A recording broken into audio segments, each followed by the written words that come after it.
And then after you do this, the food is cooked. And this is an interesting word as well, because sometimes you'll say, oh, I don't think this food is completely cooked.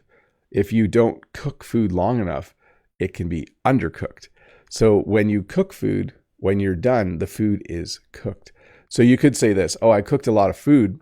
You know, the more I say this word, the funnier it sounds to me.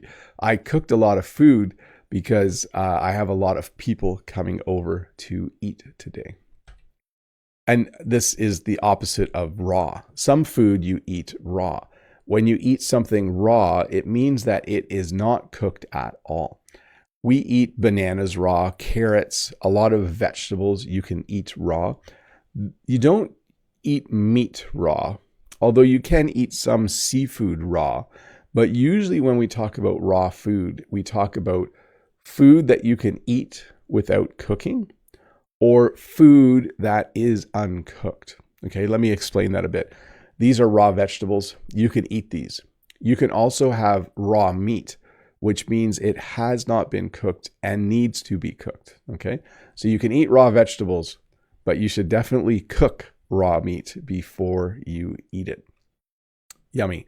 By the way, in this picture, my most favorite item would be the peppers. I like peppers. Green peppers are yummy. I enjoy eating them.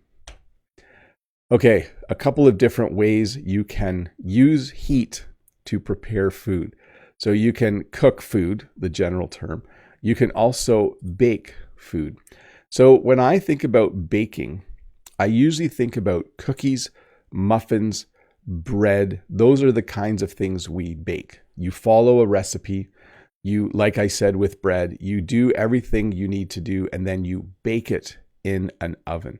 So generally when you bake something, I think it's usually something made with flour. You could do a casserole as well, but when I think of baking, like I think last night, one of my kids baked some cookies. This weekend, I might bake some bread. When I think about pizza though, I would probably use cook. I'm going to cook a pizza in the oven. You might say bake, but generally I think of this kind of food when I think about bake. Fry, deep fry, air fry. Let's back up to fry. When you fry something, the first thing I think of is an egg, and I think of a frying pan. So a frying pan is a very low pan, and generally we fry things like this. Like you might fry an egg for breakfast. You might fry some bacon. You might fry a grilled cheese sandwich, even though it has the word grill in it. But generally, anytime you use this type of pan, we almost always use the verb fry. So I haven't eaten yet today. I actually ate way too much food last night, so I'm not even hungry. But if I was to eat later, I would probably fry an egg.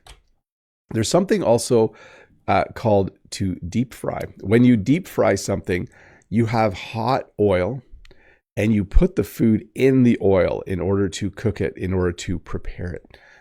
When I think about deep frying, I think of things like French fries.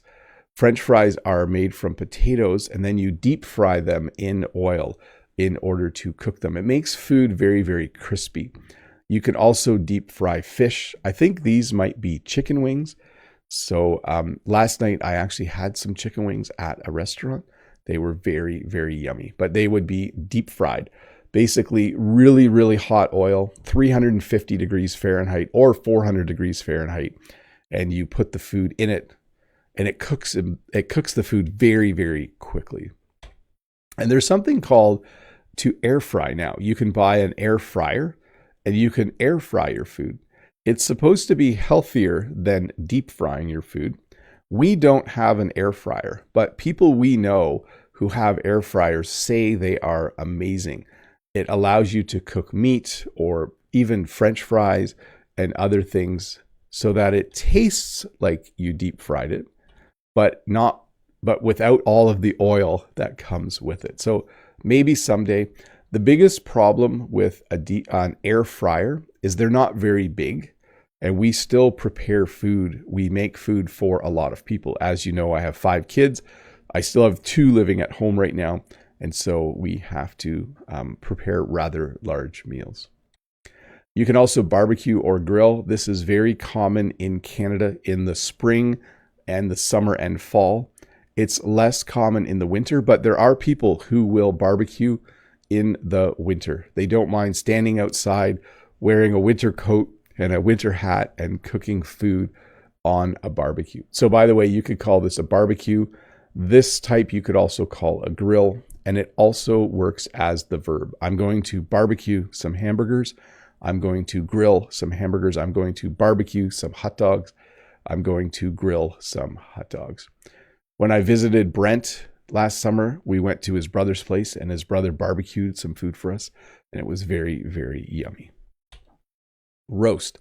So when you cook meat in an oven, we usually use the word roast. And this piece of meat here is actually called a roast as well. So don't get too confused. But I could buy a piece of meat and I could roast it in the oven. So I'm going to put it on a pan or in a pan, depending on how you like to do it. And then you put it in the oven at a certain temperature and then you roast it. So yes, and that is actually also called a roast beef.